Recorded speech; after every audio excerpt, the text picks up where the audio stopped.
सच्ची भक्ति और प्रेम से भगवान को भी जीता जा सकता है। सुनिए दोस्तों, ये कहानी है एक संत की और एक सेठ की, जिसमें संत का भगवान पर इतना अटूट विश्वास है कि वो प्रसाद में जहरीला भोजन खाने से भी परहेज नहीं करता। इसके बाद भगवान जो करते हैं उसे सुनकर आप भी हैरान रह जाएंगे। तो चलिए दोस्तों, आगे आपको सुनाते हैं।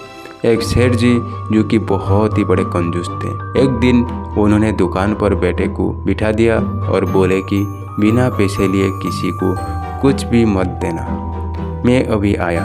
अकस्मात एक संत आए जो अलग अलग जगह से एक समय की भोजन सामग्री लेते थे। लड़के से कहा, बेटा जरा नमक दे दो। लड़के ने संत को डिब्बा खोलकर एक चम्मच नमक दे दिया। सेठ जी आए तो देखा कि डिब्बा खुला पड़ा था। सेठ जी ने कहा कि क्या बेचा बेटा? बेटा बोला, एक संत जो तालाब पर रहते थे उनको एक चम्मच नमक दिया है। सेठ का माथा घूम गया। वो बोले कि अरे मूर्ख, इसमें तो जहरीला पदार्थ था। अब सेठ जी भागकर संत के पास गए। तब तक संत भोजन बनाकर भगवान का भोग लगाकर खाने की थाली लेकर बैठ चुके थे।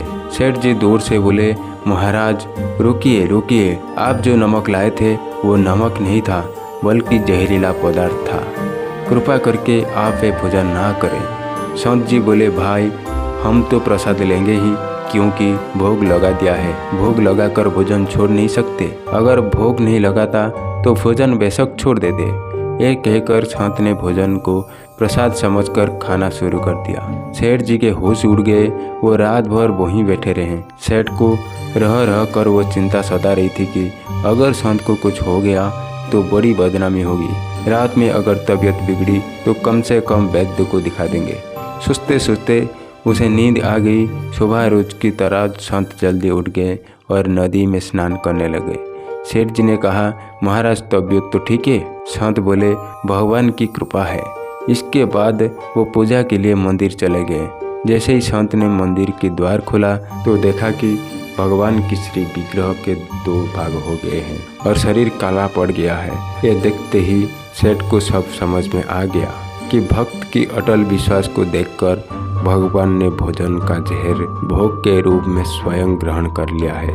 उसके बाद सेठ ने तुरंत घर जाकर बेटे को दुकान सौंप दी और स्वयं संत की शरण में आकर भगवान की भक्ति करने लगा। तो ऐसा ही होता है दोस्तों, भगवान के ऊपर सच्ची भक्ति और अटूट प्यार का नतीजा। तो ऐसे ही इंटरेस्टिंग भक्ति स्टोरी सुनने के लिए हमारे साथ जुड़े रहिए और अपनी भक्ति बढ़ाइए।